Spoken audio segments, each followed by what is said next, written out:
I now call to order this work session of the Anchorage Assembly regarding AO 2022-21, authorizing disposal of real property. It is Friday, June 17, 2022. We are noticed from 1:50 p.m. to 2:50 p.m. It is 1:57. We're starting just a couple minutes late here, and we'll go ahead and begin with Assemblymember introductions. Pete Peterson. Of course, not wrong. Thanks, Collateral. Christopher Constant. Suzanne LaFrance, and from the administration. Adam Trombley, Director of Community Development.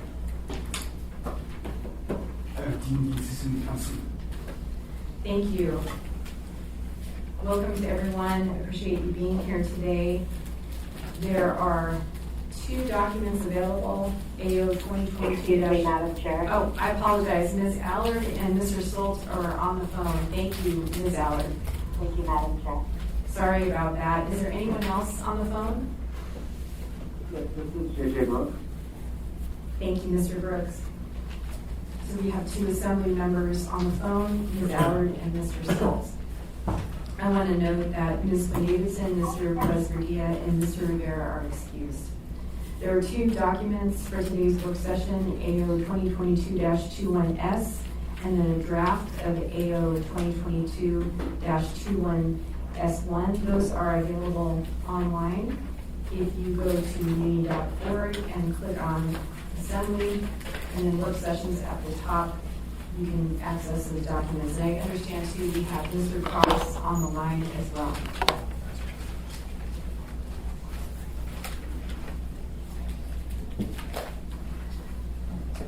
Okay, we also have, in addition to Mr. Trombley from the administration and Mr. Brooks, the developer, we also have Anna Raleigh from the Turnigan Community Council, and we'll be hearing from all those folks in today's work session.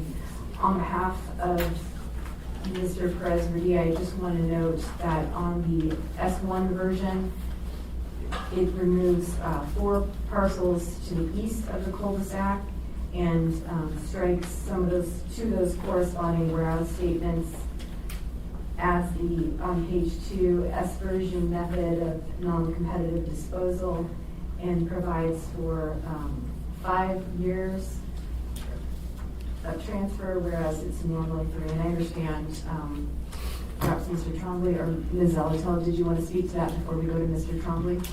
Yes, Madam Chair. So the non-competitive disposal and the 5-year clause, those were changes I asked to be made.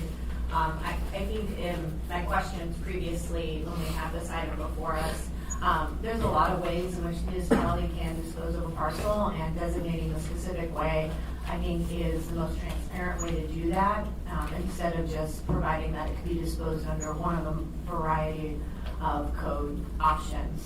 The reversionary clause, or the reversionary deed restriction, this I asked for primarily to provide some predictability for the project.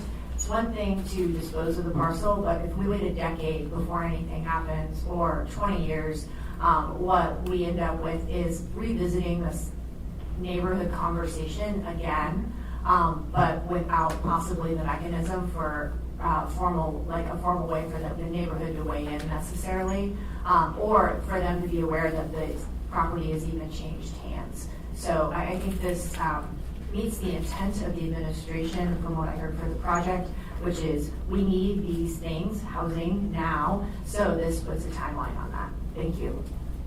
Thank you, Ms. Zalatel, and I will turn now to Mr. Trombley. Sure, if I could just give a brief, short history as to how we got to this point. I was approached by Mr. Gross, I believe, sometime in November, December of last year, expressing interest in these parcels. I said I'd be open to disposing of them in accordance with municipal code, which I drafted an ordinance and kind of kicked up a storm, community council, and so went to the community council, provided all the details that I had, that legal had, provided, I don't know, 20 or so documents to the community council, and showed historical work that was done on the land, why it was why the housing that was previously there was removed, those kind of things. Identified that development of these parcels is in accordance with the West Anchorage District Plan and the 2040 Land Use Plan, and that legal had no objections to the actual disposal of the property, which means we can dispose of it. So that's kind of how we got to this point. In regards to, I'll let JJ speak a little bit more about his kind of plan and ideas for these parcels, but one of the things I do want to say, and I think JJ will address this a little bit in that 5-year limitations that we've kind of put on it, is that there's a whole host of challenges that can come up with any sort of construction. This is a seismic zone score, so not that it's not, you can obviously build on it, but there's challenges associated with it. The code associated with that requires more stringent earthquake safety, those kind of things, so there's additional cost with that. Labor shortages, if there's any potential capital improvement programs that the municipality is going to have in this area, which I haven't had a chance to look to see if we have anything. Sometimes we like to coordinate that. Things like we're doing with Block 41 downtown, the 4th Avenue relighting, we're coordinating that very, very well with the developer on Block 41. And so we want to make sure that we have those good coordinations and good synergies. So not necessarily opposed to timelines, but there are challenges with putting arbitrary timelines. And having flexibility within those timelines, I think, are very important as well. So, at this point, I'll turn it over to JJ. You should have three separate pages, but actually 6 total. And I'm gonna turn it over to you, to JJ, to identify what it is that you want to do, kind of your inspiration that you got as you were over in Sweden or Norway recently. Can everybody hear me okay? Yes. Hello? Yes, actually, if you could turn the volume up just a little bit. Okay, I can talk louder. I've got a headset on. That's and good. Unfortunately, the YouTube video has stopped working right now on my computer. So I'll just start by saying thank you. I like being involved with the decision makers, but also the community, and trying to figure out a way to make a project pencil in Anchorage. Just to start, if you could, I sent out 3 illustrations. The first one at the very top, it says site use context. I'm just sort of deep. Let me know if I make sure that you can still hear me. And at the right-hand corner, it shows what was on the site, the previous improvements that were on the site, which are basically look like barracks. Once those were removed, below it I kind of show what's been left behind in the area that's been identified as potentially green space that can be preserved. As you scroll down, what I'd like to look at, in your attention is that graph on the lower right-hand corner, and it shows how much housing has been built in Anchorage, and kind of this significant drop-off in the amount of units that have been added to Anchorage. And so this is the housing crisis that everyone is concerned about. And maybe the timelines that you're talking about are problematic. And the reason they're problematic is because of this graph. The reason there hasn't been new construction isn't because of demand. It's because of capacity it's going to affordability and the economics of construction in Anchorage, the complexity of construction in Anchorage. So I would prefer, obviously, if there aren't any timelines, because I'll be investing a significant amount of my time and money and resources, and this will become, the center of my life until we get it done. So it isn't going to be for lack of passion to do this. So with that, I'll explain to you what my concept is. So first of all, is I developed Rustic Road and Attorneys in Constant Apartments. I worked closely with the community council. They were fantastic. I worked with all the assembly people. I worked with the Planning and Zoning Commission. We rewrote the zoning code specifically so we could do mixed use as an experiment to do mixed use. And what I believe with mixed use is that when you do synergistic uses, it's a value enhancement. It also create meeting spaces for people and places to rebuild community. And historically in Anchorage, during the 70s and 80s and the boom times, people weren't thinking like this. They also weren't thinking about sustainability. They weren't thinking about energy efficiency. They were thinking about community development. So my concept is kind of an extension of what we did with Turning Crossing, which is trying to build something that is an enhancement to the neighborhood. Now, the green space across the street, as the owner of my apartment and the restaurant building, is, to me, if someone builds across the street, I have no competition.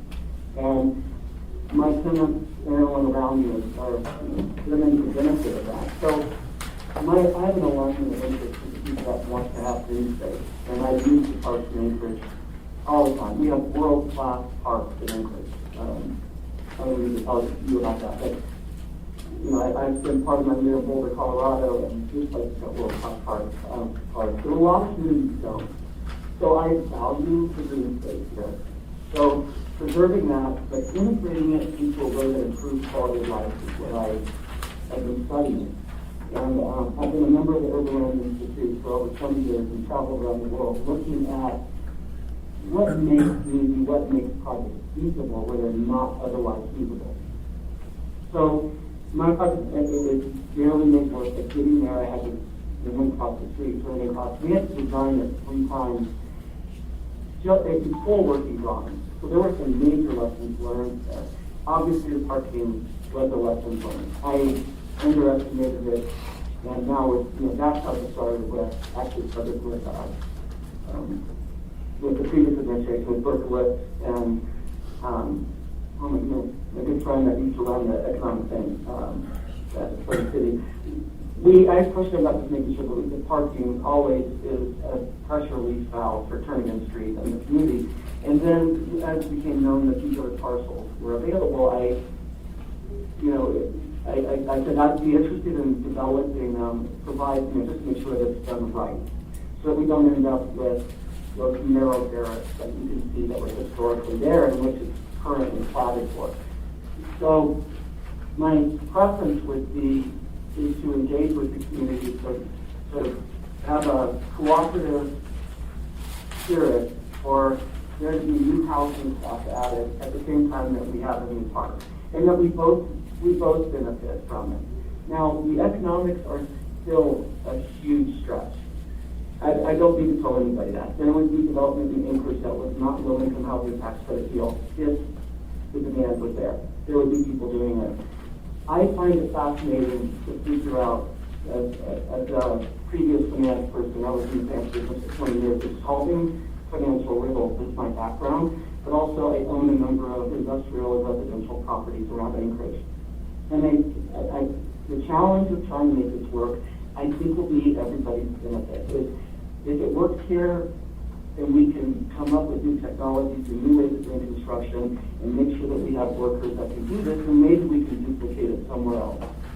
The reason I'm interested in doing it here is that I could see to continuing to do a little bit of a wider commercial side, and I'm thinking more like food truck, tonic type of street taco, ramen shop, something very, very small.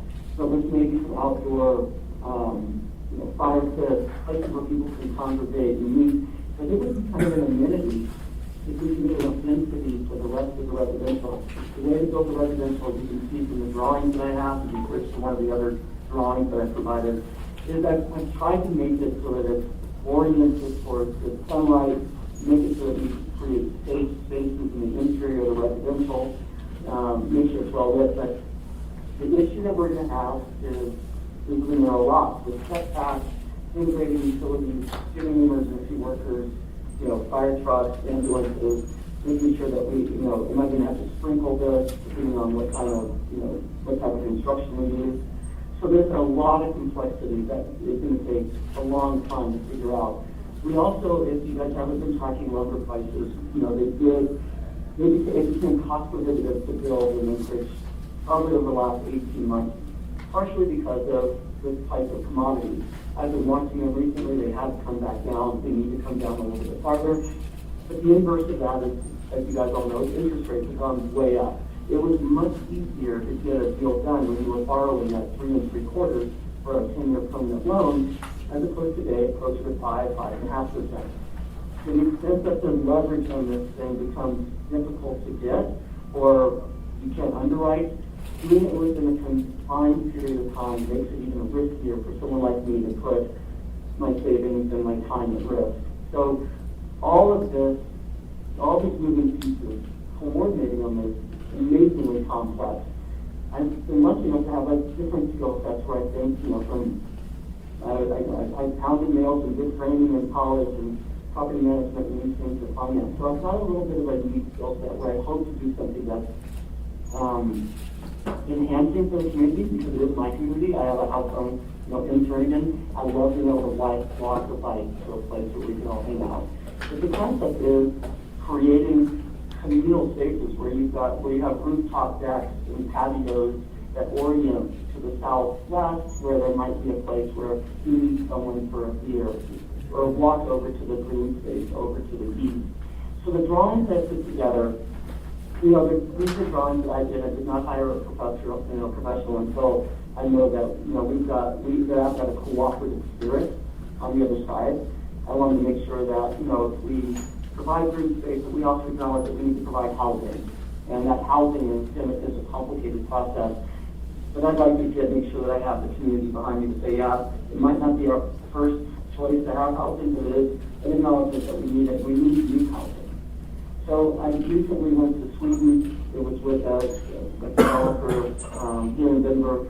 What we went there for was to study mass timber, cross-laminate timber, looking at ways that we can use more sustainable material, because as you might not know, concrete is not good for the environment. Steel is very heavy. They've got issues with construction materials. So the Scandinavians, as far as efficiency and use of materials, are way ahead of us. The closest place you might be able to get this might be British Columbia, because there's other material, other people are milling this stuff. So I need to spend the next 6 or 8 months learning more about it. The Bill and Melinda Gates Foundation just built a building called Lakeview in Kirkland, Washington, overlooking Lake Washington. Very expensive, but a beautiful product, and they did get a premium for it. So there are people that even both in Montana, they're doing hybrids with cross-laminate timbers. But the industry's just figuring this out, and the building department is now learning about it. But you have to understand the fire code behind it, because mass timber doesn't. It chars on the outside, and understanding, what type of sprinkler systems and fire protection systems we need as far as make sure that they're safe. My goal is, as I travel and learn, and these are just some costs, these are things that we're learning, to figure out if there's a way to solve the housing dilemma in Anchorage.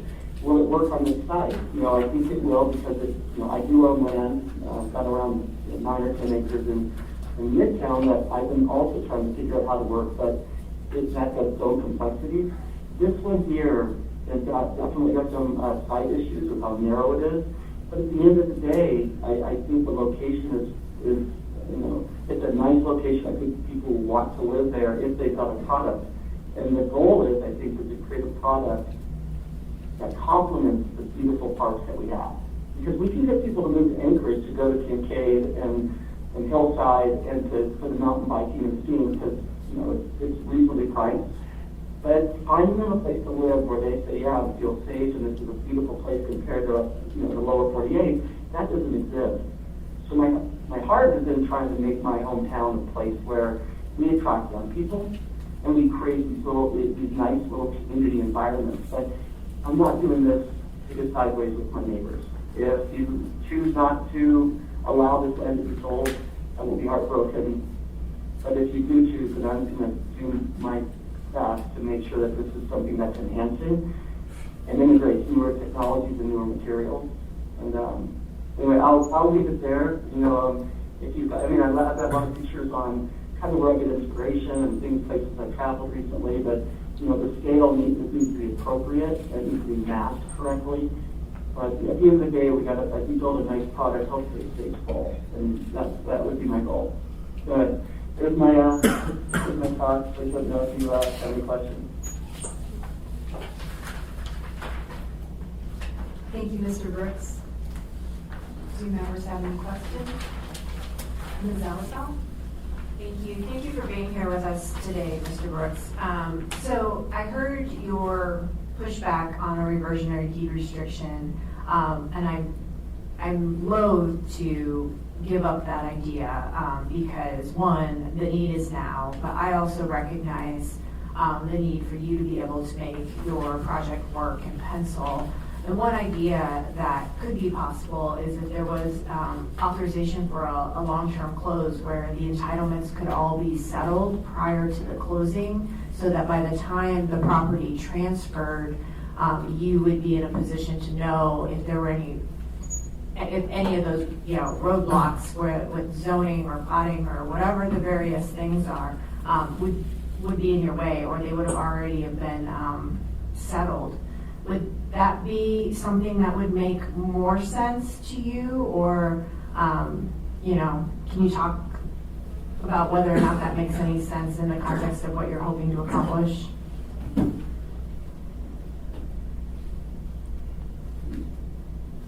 It's a difficult, it would be difficult to structure. I want the same thing you want. I want to see housing built in acreage, and I want to see it market rate. And market rate meaning I don't need tax abatement or tax credits or anything like that to get it done. The issue is everything's a public process. And so when we built Turnagain Crossing, the way I think I did what you're suggesting, which is I put into the contract subject to me being able to get it rezoned. And I did a presentation in New York City at the Urban Land Institute on the Turnagain Crossing project, and it staggered people that the Anchorage Planning Department was able to rewrite the zoning code and rezone something in 7 months. This still, to me, is amazing that our community can do that. So what it did is it allowed me within that 6 month period of time was to design something so that I got a high level of confidence that I could, how many units did I build? And originally we had 12 units and a small coffee shop. And it morphed because the community wanted a restaurant. I wanted a coffee shop. And they said we wanted to sit down a restaurant. So it morphed and became, and also because of, tidal issues with underground fiber optic faults that you never know about. So I had a lawsuit that was brought by my title company against the telecommunications company because we found underground utilities that were not shown on the title report. So you start running into these complexities, but we ended up with only 6 units and a bigger restaurant. That took time, and it really caused a lot of stressful, sleepless nights. What I would suggest is, there might be some thresholds that I hit, like, there may be that we get a replat by a certain date, that we get a small area implementation plan together if it qualifies for that within a certain date. But those dates will need to be extended out so that dates will allow for things that you never expect. Okay, I'm sorry, I don't mean to interrupt, but I think the thing I was suggesting, that the entitlements actually get resolved prior to close, would address these roadblocks that you're suggesting exist in projects right now. Or is there a disconnect between my understanding and what you're saying? Yeah, the disconnect is things that you can't control, like materials, costs, and interest rate. Those things are critical pieces of making a deal viable. So I might get my entitlements, say it takes me 18 months to get my entitlements, including a retop plat, if it's necessary. And then during this process, interest rates are, you know where they've been historically. But if they start going way up again in commodity prices, it makes the deal unfeasible. And at that point, I've spent, and that doesn't mean I wouldn't walk away from the project. If I can't do it, I'm willing to cut my losses, but I want to make sure that if there's unforeseen circumstances, that I've got the ability to extend this, provided I still think I can make it work. So anyway, if we could remove that and make it part of the purchase and sale agreement that I cut with the municipality, I think that's a more appropriate place to put it. because Adam's not gonna let me take this off. He wants this on the tax roll as soon as possible, and I get that. Yes, but, yes, thank you for the thought. And as a policymaker who's trying to address the issue of a housing crisis in Anchorage and understanding that the community has some concerns about the disposal of this parcel, I want to find the right balance between those interests. So the idea of putting it in a purchase sale agreement is an interesting one, and I'm thankful you shared it. Thanks. Thank you, Ms. Alatel. Next is Mr. Dunbar and then Mr. Constant. Thank you, Madam Chair. And so I have a question for JJ and then for Ms. Alatel. So JJ, the S1 version of this that we have in front of us, I don't know if you have a view or If you email it to me, then I will forward it to him right now. Okay. It's posted on the website. So it should be on the website. It's from Member Zolotel and Professor Dia. And Ms. Zolotel described her portion of it, which is sections 2 and 3, including the reversionary clause. The main change I see on the first page is that it looks like there's it's actually the whereases, though. It's interesting. He strikes out 2 of the lots, or 2 of the whereases containing several of the lots here. So the first, let's see, Lot 4 PA Block P and Lot 1 PA Woodland Park Edition 1947, and then Lot 5P and 6P are both stricken out. So the only one left over is lots 1Q through 12Q. That's the only whereas that's left in there. And I guess sort of my question is that something you worked with unfortunately Mr. President isn't here today. Is that something you worked with him on? Can this project go forward with some of those lots taken off the table? And is that something that you've worked with the community council on?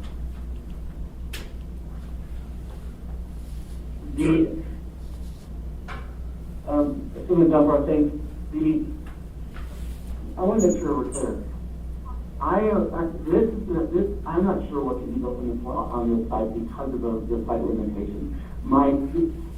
I believe that if those lots that have been struck out are the lots to the east of the cul-de-sac, Yes.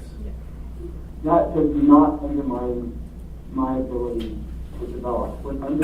So if what we're preserving is green space to the east of the cul-de-sac, and then I would be able to develop between the parking lots. Now the parking lot, I think, should be separate. The parking lot is something that, that needs to be sold. I want to buy that lot, preserve the parking, and then in long term, make sure that it works with what goes on in improvements to Trinity Street. Everything in between there, to the extent that I can spread the cost of the infrastructure and the construction cost in a way that the thing penciled out. Now, I have figured out a way to engineer these things personally to make it work. And what it means is you build to a loss. This is something for a different work session, but if it doesn't lose money and you own it for the long term, if you don't intend to sell, I think it's possible to build things in Anchorage, but you have to have patient money. And then people like you Widener in town, they can build to a lower return on cost. Most of us can't because bankers loan against those metrics. But I think that if you preserve that middle section for development, I think I can make that work. Okay. If a lot of the other stuff stays in line. Did I answer your question, Mr. Dunbar? I think so. And I guess what I'm not privy to is the degree to which you and Adam and the community council and Mr. Brozodia, because he's not here to explain it, have sort of worked with and negotiated this, or no one has talked to me. Okay, so not directly. No, all this stuff. I've talked to. I've spoken with a few people on the community council. I've spoken with a few people on the assembly today. I've met with a few people and said, my vision is to create a little bit more site contextually sensitive development that has better natural light, better use of sustainable materials, and still creates a product that's viable. So I've discussed that with various people and probably pulled out a napkin or a piece of paper and sketched out the idea. But this product that's in front of you, I did last weekend. So I'll finish here, Madam Chair, and I don't need to ask Ms. Oliver a question. But it looks to me that if this S1 version were to pass, and I'm understanding the right lots, you would preserve about half of the green space that the community is concerned with. I think that's right. Everything to the east of the sort of cul-de-sac. And, you know, that would significantly reduce, I think, the scope and scale of your project, but it sounds like you're saying it could work. Would you require a replat or something like that to make it work as well? You think the area to the west, if the area to the east were preserved for the community? Yes. I mean, my sense is right now, based on other properties that I own, is this is going to require a replat. And so, I mean, there's an exchange for, to me, there's a way to create cooperation between, the people that want to preserve green space and the people that need housing. You got to make it work together so that the replat is also part of the bigger picture, if it's necessary. But that takes time to sit down with all of the people at the building department to see what they'll allow. If I'm in the building department and they say we need wider, different access points, that undermines the design of the project. It undermines that in turn undermines the value. Okay. But I think right now with that size in the middle, I think it's possible to make that work. Okay. Thank you. Thank you, Madam Chair. Thank you, Mr. Dunbar. We will go to Mr. Constant next, and then perhaps hear from Ms. Raleigh after that. Thanks, Mr. Brooks. A couple of questions in small bites. One, do you use the land, if you have it, as a collateral asset or as a way to leverage financing to bring to the project? Wow.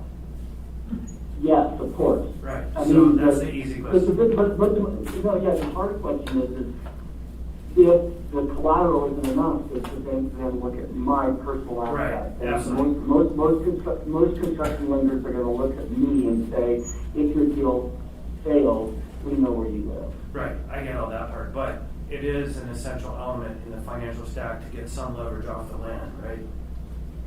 Correct. Right, so then my real question is, if there is some delayed closing or some reversionary clause laid onto the land, does that inhibit the ability to use the land for Absolutely. asset? Yeah, I didn't think about that, Chris, but you are if I went out and had a construction loan, and let's just say for conversation purposes that this is, it's a multi-million-dollar project, and my construction loan is 50%, my construction lender is going to make sure that they've got a direct lien on the land, so that they've got collateral against what they loan to me. Right, so if there's some cloud on the title, then it becomes not an asset that you can use to leverage to make the project successful. I just want to make sure people heard that, and that's how I understand it. It's probably an important facet to think about when we contemplate approval of the substitute version. That's right. Thank you, Mr. Constant. Thank you, Mr. Brooks. Do members have any other questions at this point? Ms. Raleigh, would you like to come up to the table? And I understand you have some feedback for us.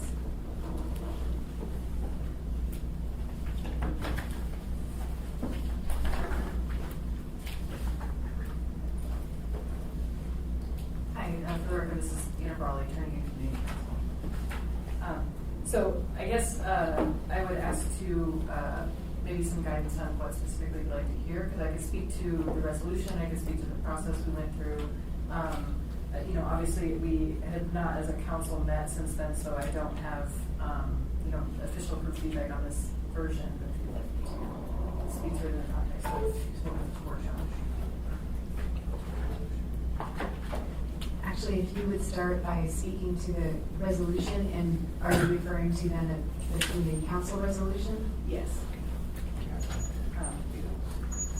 Sure. So the Trinity Community Council, after a few months of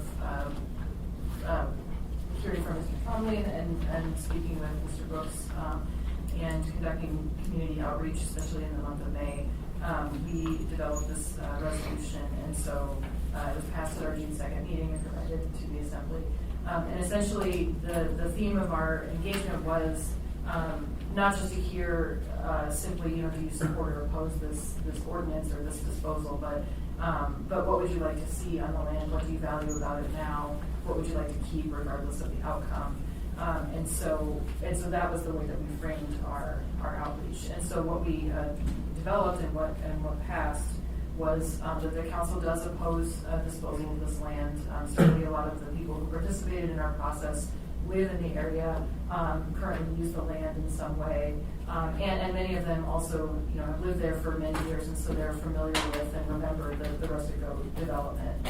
And so even those who see it as a valuable asset now in the community, were frustrated at the time by traffic impacts and by parking. And then also to say on traffic, the Turnagain Street corridor, has been known for a long time to be a bottleneck of traffic. So folks leaving the neighborhood, turning onto Northern Lights, and then the side streets are very narrow. There is really no way to park on Turnagain Street itself, and so that's kind of an existing set of issues that the Community Council and others have prioritized for a long time. So, for example, there is a design and there's a proposed upgrade for Turnagain Street that has not been completed yet. That was designed about 10 years ago. And so that's the context of us asking for something like the traffic study. So not an impact of this development, but just to understand and put data on the traffic issues that exist there now. Because we've heard anecdotally, but if there was a study, it must have been done during the design process many years ago now. Thank you, Ms. Crowley. Do members have questions? Mr. Dunbar? Yeah, I guess I would ask Mr. Trombley, if you have the administration has any response or thoughts on what Ms. Crowley just shared.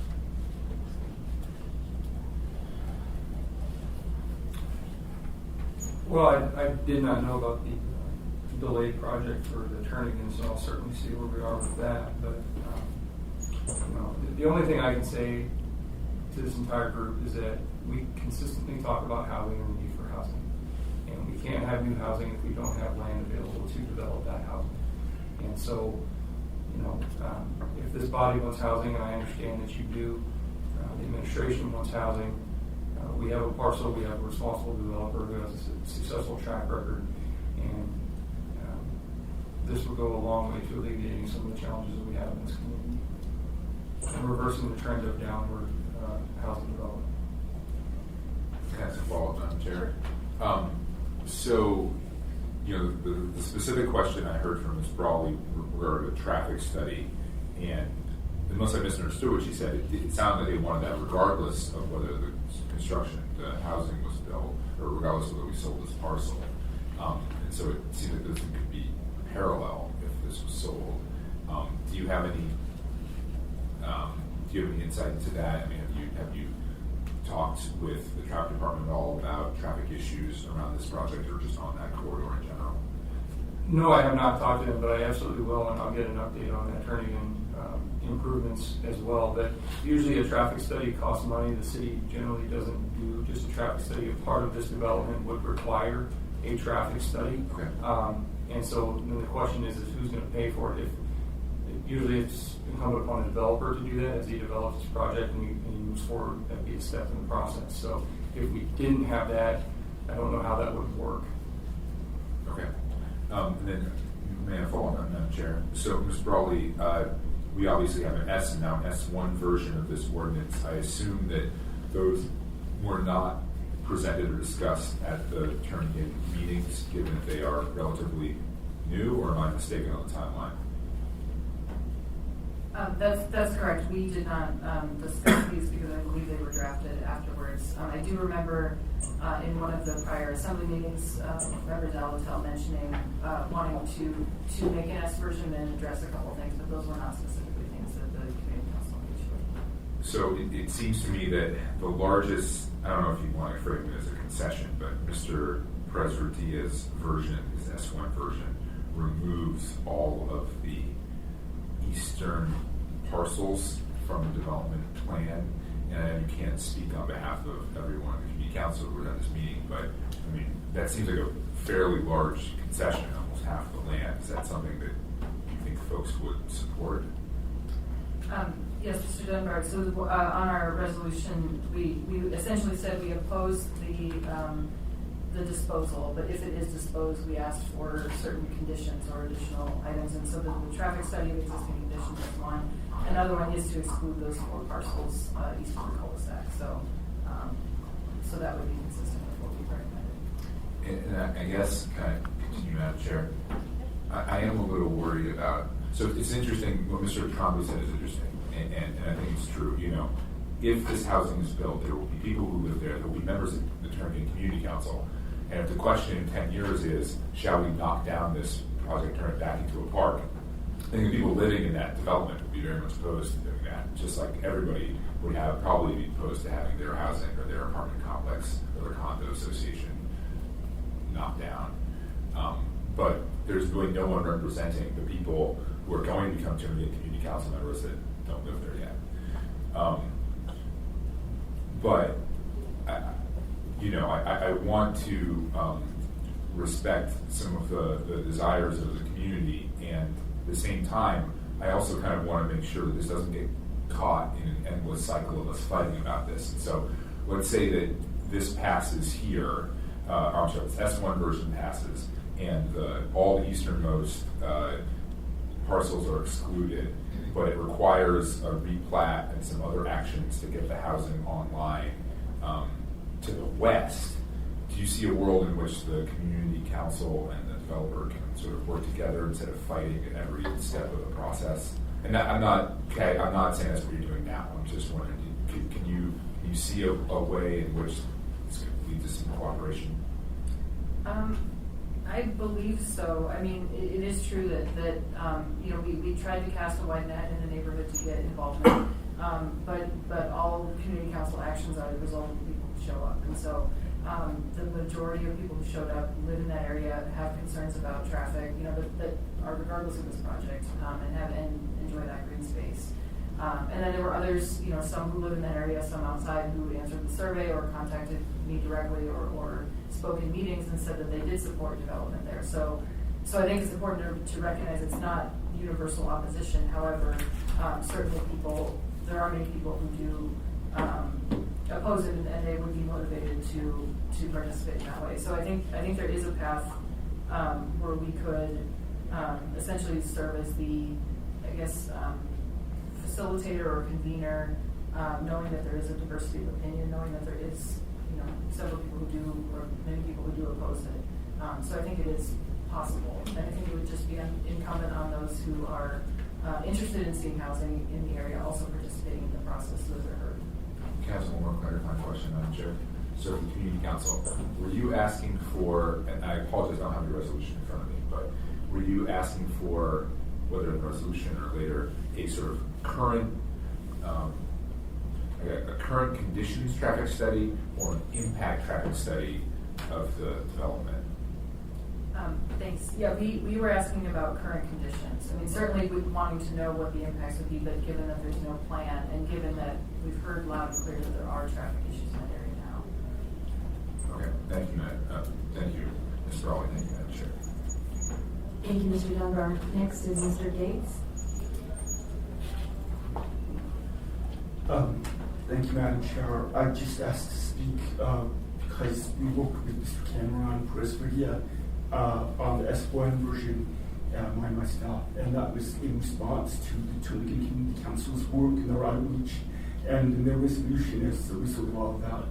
Under the resolved paragraph was 5 requests, but the first one was exclusion of the 4 parcels. So the S1 version was reactive to the Turnagain Community Council's request to exclude those 4 parcels. I just wanted to make sure that was clear. That was Mr. Presbyria's intent to do that after the council's outreach. They had other requests as well to be considered. Some might be sort of, in my opinion, premature, property disposal stage, but more appropriate, we have an actual application for development or replat. We have some configuration to look at in terms of whether you need a traffic study, how many units, or vegetative buffer. It depends on where things are going. So that's more of a planning department function to look at. But I just wanted to point that out. That's how we developed some of this language in this one. Thank you, Mr. Gates. Mr. Trombley? Yeah, just one other thing to consider, and I don't have an answer, but it's just something to consider as we move forward. And obviously, your decision on how we proceed with S version, S1 version. By taking those 4 sections, and again, I'm not in opposition to that, I'm not stating opposition to it. These have to meet our comp plans. So there's going to have to be a change to probably the 2040 land use plan and the West Anchorage district plan, because they do not identify them as being a dedicated parkland. So there would have to be that change. I don't know the process in how we would do that in the sense of changing the plan. It may just very well be an amendment from the assembly to the comp plan. It may be that simple, but I just wanted to put that on your radar that would be an additional step. Not that it would be not insurmountable, but I just wanted to make you guys aware of that. Thank you, Mr. Trombley. Mr. Dunbar? Well, thank you, and I'll try to phrase this as a question because it's a work session. We're trying to gather information, but I think that what you're saying is true, Mr. Trombley, but it doesn't, to me, doesn't strike me as relevant to this ordinance in that all this ordinance does is authorize the sale of the other parcels. That would just stay how it is. But you're right, aren't you right, that if the community did want it as a dedicated park, then we have to do what you're describing. Yes, that would be correct. Right. But if it were excluded here, it would just stay in the current status that it is. It's undeveloped land. Yes, that's correct. Mr. Constant? Thank you. I'm actually surprised that that's the case. What seems to me the likely scenario is it gets wrapped into the plan and some community required improvements, right? Because there's actually a drawing in there that shows a storm drain happening through there. And so usually the developer is responsible for the infrastructure development. And so I wouldn't assume that it's just going to stay the same. I would just assume that the use would stay the same, but the actual look and feel might be completely different and improved. Well, can I speak to that? Sure, Jay? go ahead. Well, I mean, yes, the developer has included this graphic with the storm drain there, but this ordinance, if we pass the S1 version, we, the city, would still be holding on to those parcels. Those parcels wouldn't be the developers to work with. If I might, I think that it might turn out that development requires some kind of infrastructure improvements, which is almost inevitably true. And as is marked there, it's a storm drain. And so whether that's done by the developer for the muni, that land is very likely going, it just would be, I think, somewhat naive to think that that land won't see some change if this goes into development. So I'm not saying what would happen, and I think a great opportunity could happen there, something great. You know, go from being a bunch of dandelions to being something better for them. I don't know. But I just would be cautious in assuming anything about what happens with those 4 lots after this, if they aren't included. Thank you, Mr. Constant. And I want to note too that members now have the Jernigan Community Council resolution, at least here in the room, with the exhibits attached as well, summary of outreach and community meetings, and feedback from neighbors. Ms. Raleigh? Yeah, thank you, Madam Chair. Also, just to respond to the discussion about those other lots, certainly a lot of people, especially those who live in that area, were interested in the phrase was kind of developed as a park. So of course, the original discussion was about all of those parcels, but there could be discussion about just the parcels to the east. And so I think there is interest from the community in pursuing that. but also understanding that that would not be the responsibility of the private developer, or it would not be the same project necessarily. So hypothetically, if we want a playground, then we may pursue a challenge grant through the Anchorage Park Foundation or a capital improvement project. So I think the community council in the neighborhood understands that and is interested in potential opportunities on those parcels, but also understanding that it's separate and that we may need to play a more active role in advocating for that as well. Thank you, Ms. Raleigh. Any questions from members? Okay, before we wrap up, I do want to note that this item will be on the June 21 agenda. The regular meeting agenda is item 11D. And before we close, I just want to see if Ms. Raleigh, Mr. Brooks, or Mr. Trombley have any other comments or anything else you want to share. Ms. Raleigh, anything? Yeah, just to say thank you for holding this work session and letting us participate, and for giving the opportunity to collect community feedback and have that on before the vote. Thank you, Ms. Raleigh. Quick point of order. Can we check and see if the stream is working? I just got an email that said the stream stopped working in 8 minutes. This one's working right now. Did we have to restart it? Okay. And it's my understanding the new link, or the link to the new stream was posted earlier. Thank you, Mr. Constant. Mr. Trombley, do you have anything you wanted to add? No. Mr. Brooks, is there anything you wish to add? I'd like to make one comment. Over the last 10 years, I've been working with Midtown Community Council, the Smart Community Council, on a parcel of land that I own in Midtown. And there's been a lot of input on the improvements to Chugach Way. And we just got to the point where there is funding now to, I think, to move it beyond the design phase. But it's been a process that the community's been involved with for a long time. And I think we're going to end up coming to a solution that becomes multimodal. And then as a developer, what I hope to do is design to the improvements that the community would, decide they wanted. And I'd like to believe that Turnagain would do the same thing, because Turnagain Street has been on the community council's radar screen for at least 10 years to make those improvements. And the area to the south was improved. So if we can start, get re-engaged on getting those improvements, then I can design to those improvements, which might improve some traffic mitigating measures. So besides that, I have nothing else I can add, but thank you very much. Thank you, Mr. Brooks, and thank you all for being here today and being a part of the work session. We have one final work session today for members that starts at 3 p.m. on the purchase of emergency shelter systems. Otherwise, everyone have a nice weekend. We are adjourned. Thank you.